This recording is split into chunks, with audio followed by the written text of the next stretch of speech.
This podcast is sponsored by valleygivesback.org. What will you be remembered for? Name a Valley nonprofit in your estate plan and create a legacy that tells future generations what mattered to you. Making a gift that costs nothing during your lifetime is easy and revocable if things change. With a planned gift, you have the power to impact the Valley forever without affecting your current lifestyle. Your action inspires others to make a difference in their own way. Remember the Valley. Ask your accountant, financial planner, or attorney about planned giving options. Plan now. Give later. Impact tomorrow. Learn more at valleygivesback.org.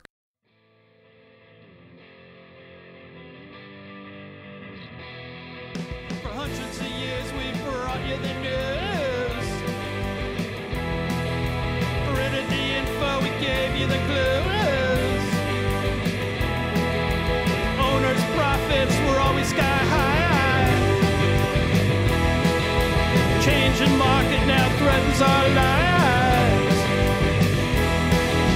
Post-literation, critical reading, dumbed down nation, signs of inbreeding, TV sucking ideas from our head, public discourse. Hey everybody, welcome to Navel Gazing, the Valley Indy podcast. My name is Eugene Driscoll of valleyindy.org. Today, as of this recording, it's Wednesday, October 10th. This is an all Derby edition of this podcast. My guest today, Mayor Rich Dziekan of Derby. Welcome back to the podcast, Mr. Mayor. Good afternoon, Eugene. Good seeing you again. And joining him is his chief of staff, his right-hand man. What's your official title? Because I know it got sort of changed there. Chief of Staff / Director of Operations. Director of Operations, Andrew Baklik. Yes. Thank you. Good to see you, Eugene. So I wanted to talk, first of all, I was at a meeting last night of the Derby, one of the athletic field committee thing, the one that Keith McLiverty chairs. And there was, I didn't even realize the extent of the damage that happened in my neighborhood, Hawthorne Avenue, E Street, Grove Street, Chatfield Street, from this storm, this freakish storm that happened September 25th. Basically, anybody who lives in the path of the water coming down from the athletic field project, there's a giant, I guess, 3+ acre construction project happening there. There was essentially, it's almost a mudslide. I guess that's not technically accurate, but there was a ton of rocks, damaged people's homes. Right. I guess my question is the city, I mean, obviously you're aware of the problem. What's the status of that? Well, first off, that night I was out going around the whole city. Not only did that area get really hit hard, also Sodom Lane, also up on Genetti Drive, so and Gilbert Street. So we had some overflow, some roads caving in. So it was a citywide problem. It really got bad over by the ball field, and a lot of people, when I spoke to them, haven't had any water problems prior to the construction over there. So Superintendent Dr. Conway went out, met with a lot of the residents there. And it was a traumatic experience. I understand that. Where I live, I get water all the time. You get 3 inches of water, I can have it in my basement. So I understand it. I'm used to it. I know these people were having troubles, and some of them put a lot of money into their basements and stuff like that. But we are working with the construction crews, with their insurance companies. We contacted our insurance company immediately that next day. So we were on the ball. We were on there getting the information to the people as quick as possible. And then, I give credit to Doc Conway being out there talking to all the residents over there.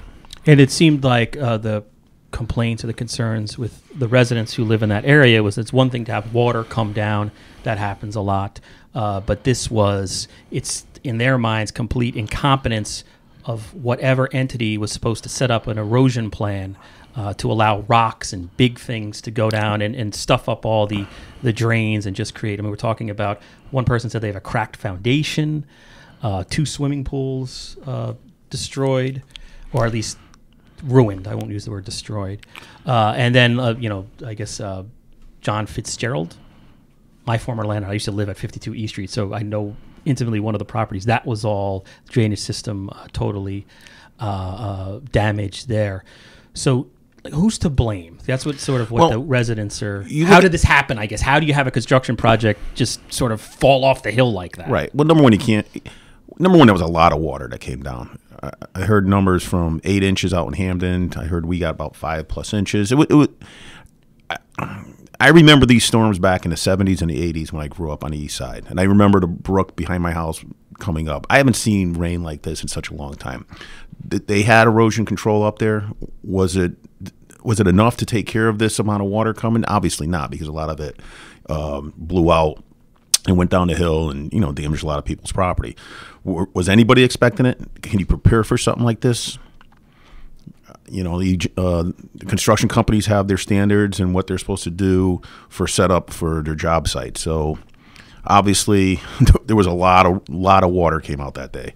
And unfortunately, it came down, and it went into all the houses and into the foundations and into the pools. And like I said, there's insurance companies there, and that's what we're going to work with them to, rectify the problem and get these people back to where they were before this. Yeah, I can't even imagine how much money the people. Some of my neighbors have to just shell out. Well, if you get a lawyer, it's $1,500 just to get a retainer, right. And then just one of the neighbors just the week before finished painting their basement. Finishing that bottom, on Park finished. Avenue we're talking yes, about. Yes, just finished. The week before he just finished that. And all the money, thousands and thousands of dollars that he put into it, ripped everything out. And what we ended up doing, too, is we usually just do a bulk pickup for once a month and all that. But what we ended up doing, because a lot of people had damages there, we just told them to put it out to the curb, and we sent Public Works down there to try to at least help them out on that part where they didn't have to worry about going to the dump. So we were able to help them a little bit. I was going to ask that, actually. Is there anything the city can do? I mean, obviously the city can't go in there and give everybody $5,000. I mean, that's why you have insurance. Right. But you say you made extra dump runs available. Like, especially for the flooding part of it, that we ended up doing that. So it helped out a little bit. And that's one less thing they have to worry about. That's off their plate. Are you angry at that? Are you angry at the contractor up there in any way? Because I guess one thing he said last night, it was Turco was the name of the company, and he said we put in a new berm, we did some drainage work, but if another 7 inches comes, this is probably going to happen again, because there was some finger pointing. He was saying it's coming from the middle school parking lot, and then that's coming down a hill, and I'm at the bottom, and is there a sense of outrage, I guess? Because I think there's outrage certainly by the residents. From a city perspective, there have been some issues with this project. There's no question. But in regards to the drainage, we're not engineers. We're not structural engineers. We're certainly sympathetic, I think, to the property owners that were affected. We're doing whatever we can do internally to engage not only our insurance company, but our attorney, the contractor's insurance company, and not just the one contractor, but all three that are working up there, because who's culpable? At the end of the day, I think what's going to happen is, whether it be the city, the property owners, or the contractors, someone's going to have some sort of engineering study or opinion that shows that someone here was negligent. And it's unfortunate that in the meantime, people are kind of waiting for that answer. All I can tell you is that internally, we are working to get those answers as quickly as we can, so that we can pass the information off to the residents. And anybody who isn't familiar with the intricacies of these projects, we're talking about two different construction projects there. One privately funded through Joan Payton, and that's a baseball field, softball field, and field house, yeah. And then there's the city project of a new turf, football field, and track. So you've got a lot of different entities and at least 4 or 5 different companies up there working on these two separate projects. So it's really complicated. And on top of all that, you have some of the contractors and job managers fighting with each other, which happened in public last night. So there's sort of a mess going on with that project, literally and figuratively. Yes. Sometimes there's too many cooks in the kitchen. I don't know. And it's hard to get everybody to agree and be on the same page with certain aspects of that project. And what was said last night, there's actually meetings happening today where the city insurance carrier, everyone's going to be getting into a room to talk about, and there's an insurance investigator coming out for Turco to try to get to the bottom of all this. So yeah, it's sad. I mean, it just stinks. I went and I spoke to residents. I saw what they were going through, and it's they're in there. They have their construction crews in there. They're redoing everything. They're cutting the sheet rocks out, and the rugs. It's a mess. It's an absolute mess. But it's tough. It's a tough situation, and hopefully we want to help the citizens get through it as easy as possible. Okay. Then moving on, South Main Street, the former lumber company, whose name escapes me. Housatonic Lumber. There is what's going on there? There's a plan coming. I don't want to mischaracterize all the P and Z stuff. So Ted Estwan will be on me. He will. And I got to say, between Ted and attending some of those meetings, that's been an education for the mayor and myself just to learn kind of the nuances of zoning. Yeah. But where we're at right now with that process is that on October 16th, there is a text change proposal that will allow certain development on the south side of Main Street. And we're hoping that will actually extend to the north side of Main Street as well. So basically an overlay zone or a larger concept of what kind of development can happen down there that will give control to the city's Planning and Zoning Commission to be able to say, hey, yes, we would love to see this particular use there, but we don't want to see, for instance, a gas station. I think at the end of it, the spirit of this thing is we don't want Derby to be a pass-through and a cut-through for people to get to other places anymore. We want it to be a destination. We want it to be a place that people are proud to call home and a place that people can come and enjoy some of the amenities that we offer. And we were calling it the Beretta Group, but it's changed now. It's the Derby Downtown Development Group. So Derby DDT LLC for short. And that's the developer. And that is the developer, they own yes. the land, and they have a... I'm sorry. Well, right now, I think they're still in the process of acquiring the land. The Berettas are somehow folded in as partners, whether there's going to be a land lease there. I'm not sure of the nuance of that part of it, but in terms of the developers, the builders, they have a land use attorney, they have a publicist, they have the Poor Brothers, who are the builders who have a really good track record. And then we also have Rob Rawlson, who works with them, who was the economic developer for West Hartford through Blueback Square and some other successes that West Hartford saw. So this is about as real of a private development as we've seen on the south side in a long time. And there's a different sort of tactic happening, at least now, compared to 2009 up until, you took office, Mayor. Correct. You have now... They're rewriting the zone to basically, they have a plan in mind, and the lawyer for the developer has proposed, well, here's what we need to make it happen. Isn't that's essentially? Basically, yes. And there's a lot of working parts down there too. I mean, that railroad spike that's still there that previous administrations never spoke about. I mean, we had them in the room the other day, the Housatonic Railroad that used to go right up to Derby Feed. So we had them in the room saying, are you guys interested in doing something with this property? And they were like, okay, we've never been approached, but yeah, okay, what are you guys? So we showed them our plan, showed them our cards of what's going on. We have other businesses that are still down there. We're negotiating with them to see what we can do with them. The old Life Touch building is still there. So there's a lot of working parts to try to get this one project working. And it's a private entity, and we let them do what they want to do. But we would like the city to have some control over what they're going to put down there. So that's why that DDD zone down there will work, as opposed to a DDD zone coming into the city for the rest of the city. I mean, I'm 100% for it for the south side of Derby because we can control it, and it's a commercial zone down there. The other one that's coming in, I'm sure you want to talk about that later. They want to do something in any residential area in Derby, which the residents aren't for it. And I'm totally against that too. So, but for the south side, though, I think we have a good grasp on things. But like I said, there's so many working parts that we are trying to get together and let this private developer do what they want to do. And so October 16th, this is, I mean, we're talking about zoning and overlay zones and who knows what any of that means, right? People's eyes are probably bleeding. But it's important because you've got a developer now who has a plan.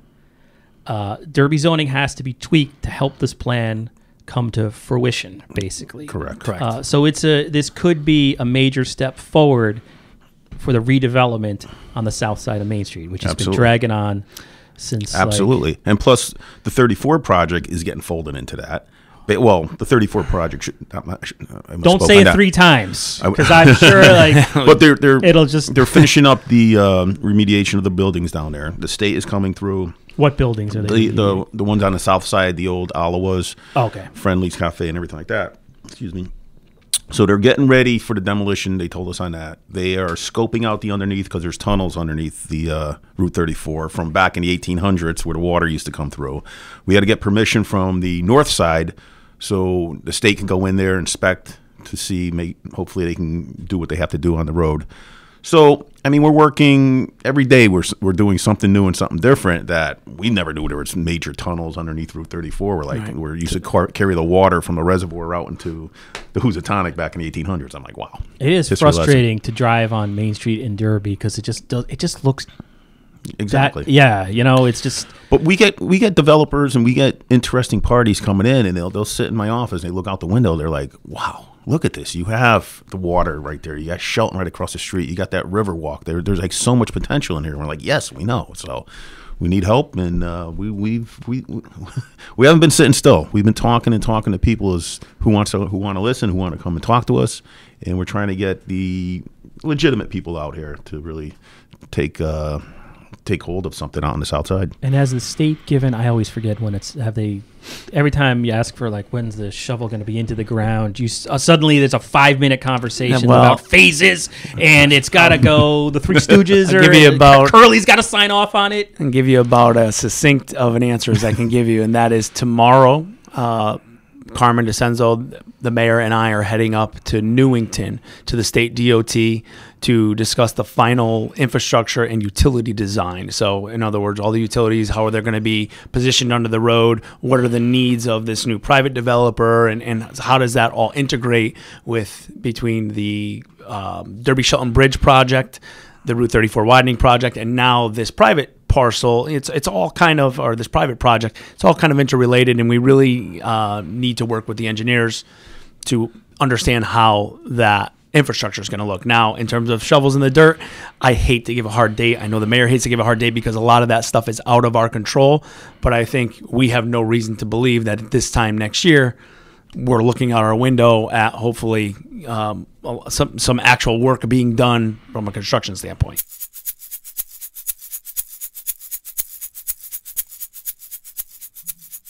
Hey, this is Eugene, most likely interrupting myself to bring you a word from our sponsor, valleygivesback.org. What will you be remembered for? Name a Valley nonprofit in your estate plan and create a legacy that tells future generations what matter to you.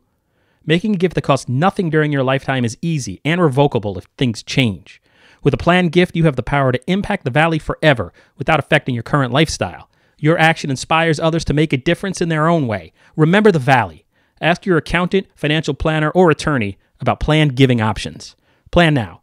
Give later. Impact tomorrow. Learn more at valleygivesback.org. All right, so the Route 34 widening project is progressing. You've got a serious developer, ready to invest on the south side of Main Street for a project. So those two things are happening in Derby. And then you brought it up, Mr. Mayor, the hops company. Oh, yes, sir. This is just an interesting, it's an existing non-conforming a pre-existing non-conforming use. Yes, and that's how it was bought. Okay, so it was a catering facility back in the day. I used to work there. They had their weddings. They would have a Friday wedding. They might have a Saturday, Sunday, or two on Saturday, maybe one on Sunday. But the extent of it now, it's Wednesday, Thursday, Friday, Saturday, Sunday. Then they're having weddings in the back there, and it's the land can't hold the number of people that are coming in there. So, and I just got a letter, anonymous, showing Albert and Howard, the two streets that are adjacent to this property. Streets, single-family and it was homes. completely blocked with traffic. There's bottles broken in driveways. The residents are extremely frustrated. So they were talking about a DDD zone for that area, but it's not just for that parcel. It could be anywhere in Derby. So now you could plop this type of establishment in your neighborhood, Eugene, where you live, if there's enough of land to plop something in there, or if they wanted to put a car lot in there. The DDD zone over in these areas, it's going to be open to interpretation, whatever you want to put there, basically. And then we have to rely on, and I have to rely on a board that I basically was there prior for me getting there. So I don't know most of the people on that board. I don't know on the P&Z. On the P&Z, yeah. I inherited that board. I haven't appointed anybody on that board. So it's up to them to decide what these DDD zones are going to do. I mean, the south side of Derby is one thing because it's a commercial zone. So we could have some good control on there. The other one they're talking about is a residential zone now. I'm very wary about that, and so are the residents. I mean, it's just very hectic there. They had a big Oktoberfest function this past weekend. I wasn't around, but, I got the pictures from it and the residents call. They're frustrated over there, and they're very terrified for a DDD zone in that area. So, because they want to see their residential single-family homes preserved, and the land is zoned residential. It is. Traditionally, if there's a non-conforming use, at least what I've learned as a reporter, I'm not an attorney or a land use attorney by any means, but I, reported in Westchester County, New York, right? And Pound Ridge, New York. And when there was a non-conforming pre-existing use, it meant when the use could not change and it would revert back to zoning. So if you had I don't want to say it, but if you had a Roseland Pizzeria, if that was sold or it went out of business, it would then, the only thing that could go there would be whatever the zone was, which was like single family housing. So that's interesting. But then you've got the P&Z up there, and you could see them struggling because you have a successful business. The Hops Company, they host a ton of community events. They've been successful, which Derby wants. Absolutely. But what do you think the end? I mean, do you think they should just close down and move to the south side of? What's the answer? The answer is, they're on that piece of property, so you should contain what you have there, which they can't right now. I mean, their numbers, they're up to like 700-800 people they can have on that property, but you don't have that many parking spots out there, and, so we have to come up with a solution. I would love to see I think they had a proposal to put another 40 spots on the property, but because it's an existing non-conforming, I don't know if we would have to go to zoning board. Because I'm like you, Eugene. I don't know exactly, but can we go to zoning board of appeals and say, listen, let's give them the 40 spots there and try to maintain what you have there, because the overflow is overwhelming for the residents now. They're getting to the point now where they're not even enjoying their twinkle home or their home life. They're up late at night. Like I said, it's I got a constant pictures. worry. Yeah. It's just it's rough. It's not what they bought into up there, and it's a single family area, and that's what they want it to be. So you're saying don't do that DDD zone that's been proposed by the owner of the Hops Company through attorney Dominic Thomas, but come up with some way to fix the obvious overflow parking problem. We sat down. They hired a lawyer. Their lawyer, they got together, they were talking. We thought they had a resolution on this whole problem, but it was pulled back. So, if we can do it without going to courts and stuff like that, I'd love to see it. There's got to be a solution there somewhere where everybody's going to be happy. As it is right now, it's not working, okay? We have an ordinance coming up for residential parking. So now that's a hindrance on the residents there. So if you have a party at your house, your guests have to have a permit to park in front of your house now in your residential area because of the Hops Company, all their patrons going up there parking there. So we got to sit down and come up with a solution, because it's like we're butting heads. And like I said, I'm happy. This company is doing a great job in Derby, and they're very successful. I don't think anybody was expecting this throughout the whole country with all these beer gardens and stuff like that. And I'm glad. Derby's on the map for this, especially with Bad Sons and everything. But we got to come up with a solution, because it is not working. And I don't think the DDD zone for those areas and the residents over there, I don't think it's the right thing. There's too many unknowns in that DDD, the way it's written right now. Absolutely. Which is also the argument of the attorney that the neighbors and Mr. Jalowick, yes. Had hired. Attorney Willinger and Attorney Thomas, who represent the neighborhood and the Hops Company on opposite sides. We were pretty hopeful a couple weeks ago that they were going to be able to come to some consensus agreement with a site plan change that would have allowed for the neighborhood to get what they want, which is basically, I think at the end of the day, what everybody wants is for the Hops Company to be self-contained on the parcel that they own, whether that means arborvitae all the way around, whether it means extra parking on site, whatever it means the win for everybody would be if it's not spilling out into the rest of the neighborhood. Unfortunately, because that agreement fell apart, we're back to the DDD as essentially the only option for what allows a existing non-conforming use to expand in any way. So whether we want them to add parking, whatever, if we can go to ZBA, as the mayor said, and have that be an avenue, like you said, and like the mayor said, we're laymen. I don't know zoning law, but from what I've understood is that the DDD will allow at least for them to make those changes, i.e. different layout of what's already there in order to make it more friendly to the surrounding neighborhood. So I think it's being spun as a big negative, and it's very scary to the neighborhoods. Much like with 101 Marshall Lane, there's paper flyers being passed out to all the neighbors. Your property value is going to go down by X if you allow this. I don't know how much of that is true. It certainly wasn't true in the long run with 101 Marshall Lane. The mayor and I went to the ribbon cutting last week, and what those folks have done over there has been great. But it's two very different animals, I think. And I'm going to speak my piece on Marshall Lane. I mean, I think initially with that, the information never came out in the front. And I spoke that the last time we talked out here, that they were afraid these refugees were going to come out from. No one knew what we were getting. Yes, essentially. So if they came out ahead of it and said, "Listen, this is what's coming up. It's these students. They're home students. They have families that are get home or family support. They come in. What am I trying to say? Where they have home." Families that watch them over the year. It's the same group of kids that are there. I met them up there. They're really good. So it's a completely different animal than what we got down the street there. Yeah, because Marshall Lane was it was an unusual change of use to have a dormitory. That was just sort of I've never seen that in 20 years as a reporter. Right. Hops Company's a bar. We know what a bar is in a residential neighborhood, I guess. So anything else you guys wanted to add? Nope, that's good. On that? So that's the Hops Company. I didn't think you guys would actually say anything about the Hops Company. Yeah. You baited us. That'll be going in court. Good job. Tax incentive. I went to the very first meeting. There was sort of I was going to say cool, but that's what a geek I am. It was a good discussion of why Derby should offer tax incentives or whatever of some kind. Where does that stand? I think it's about ready to be approved at this point, or? Yeah, the last meeting. We approved it. We approved it. It goes to the alderman on, I believe, tomorrow. Thursday okay. The 11th. So, is the 11th? I'm sorry. Yeah, it is. I believe it is. Yep, so Thursday 11th, the aldermen who've been provided with a copy of what the committee came up with, it will go to them for approval in terms of just some of the numbers, some of the triggering numbers. In other words, this is where I was getting lost. Yeah, so if you make X investment into the city, you will get Y back in terms of a tax abatement for a certain number of years.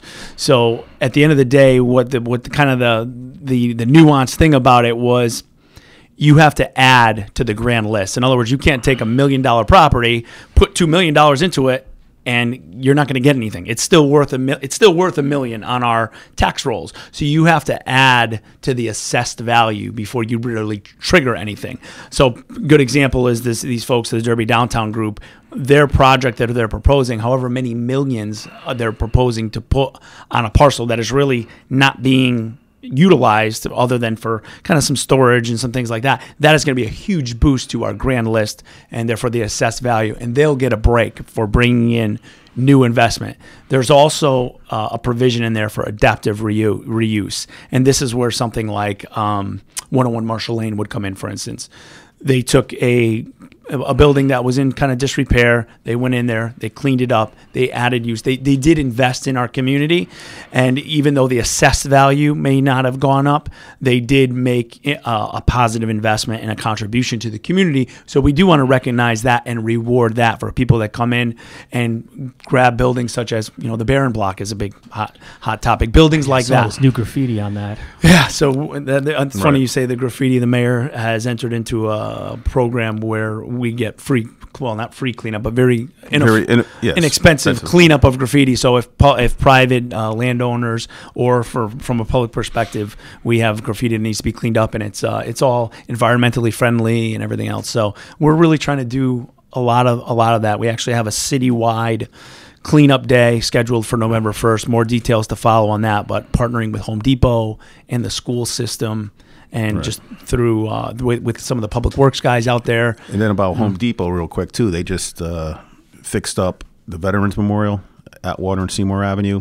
The ramp going up was very spongy, so Home Depot came in with their group, corrected that problem, stripped everything down, painted everything, new mulch, and new flowers and everything. So if you drive by, you see where the cannon is over there. They did a phenomenal job. So I just want to throw out a thank you to Home Depot for what they did That's for a our beautiful vets. property. I like that building. Yes. And then with the tax incentive, if they increase their assessment, they don't get a permanent decrease in assessment. This is in 5 years they go back to paying. Well, it would be either 3, Or 5, or 7, whatever they trigger. If they trigger a certain amount, then it's going to go to that amount. And the reason behind that too is that they're going to be reinvesting that money, or they already are investing that money into the community. So by giving them an opportunity to, save some money in their pocketbook, but still put money into our community, I think that's a win-win for Derby. And all the new developers that come in ask us that, do you have any kind of tax incentive? Yeah, so it's like every when town, we fielded that question through the first 10 developers we met with, we said, well, maybe this is something we should think about. And there certainly is no mechanism in place, but now there will be. So definitely good. Assuming it gets assuming passed assuming it gets Board passed. of Aldermen. How's the Varka building doing over there on Coon Hollow Road? Did you guys sell it? No. Big building. Still a lot up in the air with it. So at the Ops and Procedures Subcommittee last month, they talked about the formation of a committee to kind of handle and discuss the proposed uses of that building. That was tabled until next month's meeting, so unfortunately it does not go to the full board yet. But we have some uses within town. I know that it's been floated and talked about, a joint senior center with Ansonia, but that really, as with any city property, the aldermen control the use thereof. So it's got to go to them, and it's for them to really determine. We're hoping to form a separate committee of some community members, some people from the administration, everything, to really get going on that, because either A, we need to winterize it, or B, we need to start doing some work in there, because there's holding costs associated with a big building like that. We're paying an electric bill, we're paying a water bill. So it's time to really get rolling on that, and it's priority. Certainly you'll see something at the Board of Aldermen next month that will at least allow us to explore it a little bit more. And that was, if anybody doesn't know, that was a former nonprofit business for people with developmental delays for job training. It was in the lease that when the use ended, it reverts back to the city. The city didn't acquire that property intentionally. It just sort of came to you. And then across the street, there was the water tower, regional water tower seemed to... Yes, we're in negotiation with Regional Water right now, talking about, due to the fact that there's a low water pressure on that side of the road, on that side of town, I'm sorry, and with the hospital right there, with the school right there. So nobody would argue that safety is a number one priority for us. And a perfect area is right across the street from there. If the elevation is good enough where a sizable tank that they want to do would definitely boost up the area's water pressure. So we're talking to them right now with the aldermen. We're going to be in executive session talking to them, and things look really good. They're excited, we're excited, and that's about all we can really say on that right now. So that's ongoing as well.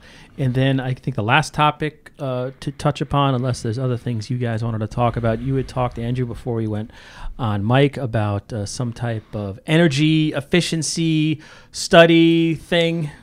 Yes, so we're working. Sorry, it's okay. So I mean, I think people hear this and they immediately think of the solar array up at the landfill. Which, how's that thing doing? And that's the thing. Unfortunately, we never had any controls in place, and nobody has certainly the ability to evaluate that amongst our city staff. So what we did when we came in and we were approached by one of these energy efficiency companies, Johnson Controls, was that we hired an owner's rep to basically manage that project for us. So we have Johnson Controls, and we have this other company, ECG, that evaluates all these proposed savings. If we put in LED lights in City Hall, we put in a new boiler in Bradley School, et cetera, et cetera. But the crux of it is all these projects pay for themselves. Certain items have a longer payback period, but essentially what we're looking to do is become more green, more efficient, save the city money in the long run with new equipment in places where previously we haven't been able to afford maybe an upgrade. The air conditioning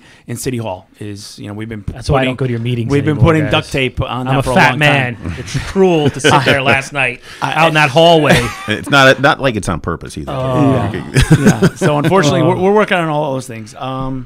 but that's in process as well. That's far along in the process. So we're hoping that's another thing that next month will be, coming down the pike to the Alderman. And we also have a fuel cell company that came in. Yeah, that's That's very interesting on Roosevelt Drive. Is that like under construction? And it's in the planning stage, but they are. I think construction 19 from what we've heard, but again, it's a private entity that it would be right next to the current UI substation. So we're near the dam over on the Derby Dam, just up from Yale Boathouse. So it'll be in that area, and the designs on it it's going to fit right in. You're not even going to know what's there. Very safe the way they do it right now. So it's tax revenue. It's a tax revenue for us. So we like to see that. And what you guys had mentioned, Barham block in passing, but I drive by there every single day.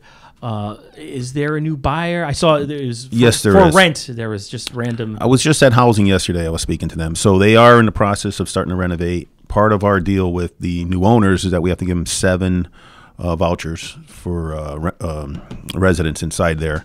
They are in the process of doing half of that building, getting that ready for those residents, and then they're going to be doing the other side. But they are in the process of demoing it and pulling stuff out. That's good. The graffiti, eyesore, the graffiti that you saw in there. Yes, I got a company that we're going to be contracting with to start. That my big thing. I hate graffiti, so I want to start getting that. And they were a little backlogged on what they were doing because Ansonia has the same project and the same group that's taking care of it for them. So. You see it, it's an eyesore. I want to get rid of it, so we're working on that. And also tomorrow, I know. Today, if it's going to be broadcast, this will be up 8 p.m. October 10th. 8 p.m. Oh, okay, it's going to be after. But anyways, we had a. Tomorrow's Thursday. Oh, so you might Thursday. Yes, it's Thursday. We are having a breakfast for the Boy Scouts, a fundraiser. Okay. Myself and Mayor Cassetti fundraised for it. They were trying to get about 5,000 for the Boy Scouts, but we're up to about 9,000 as of today. And we're honoring Father Sullivan from Ansonia and Gus Williams from Derby, 2 individuals that do a lot for our community and a lot for our children. So we're doing a breakfast honor for those 2 gentlemen. Where's that going to be? It's going to be up at Sons of Italy from 7:30 in the morning to 7:30 to 9:30. And Gus Williams, he was the commander of the American Legion? Commander of the American Legion, yes. Oh, yeah, okay. Oh, wow. Yeah, so he's done a lot. So, the Boy Scouts came up to me and asked me, and they asked Dave Cassetti, the mayor, what we can do if we would help out, and absolutely. So, like I said, we're up to a little over 9,000 right now. So wow, I'm really proud about that. And I'm trying to think if there's anything else. The only other good news I think we have is this partnership with Griffin Hospital and Aetna. We switched our health insurance plan to Aetna Whole Health.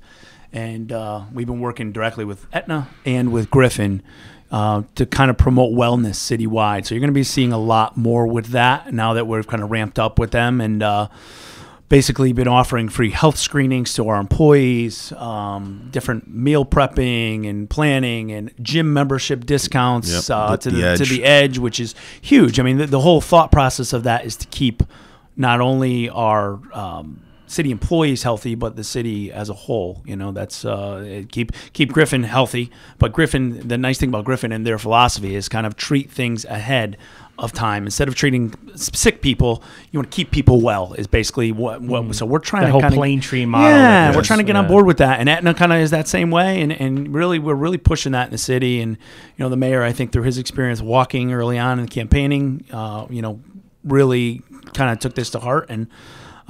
We're all on board with it within the city, and we've had a couple health screenings already that went really well. And you catch early onset diabetes and things like that. We're able to really get people on programs that can kind of address that early on rather than later when they have chronic disease. So, all right. On that note, is there anything else? No, I think that's you guys it. want to touch on? I want to thank you both. That's good, Gene. For coming in and talking to me and for being so open. Yeah, bringing up things I didn't even think. Whatever you need, whatever you need, Eugene. Whatever I need. You got my number. You know that. So. That's true. All right, Mayor Dziekan and Mr. Baklik, thank you so much for being here. Thank you for having us. Thank you, Gene.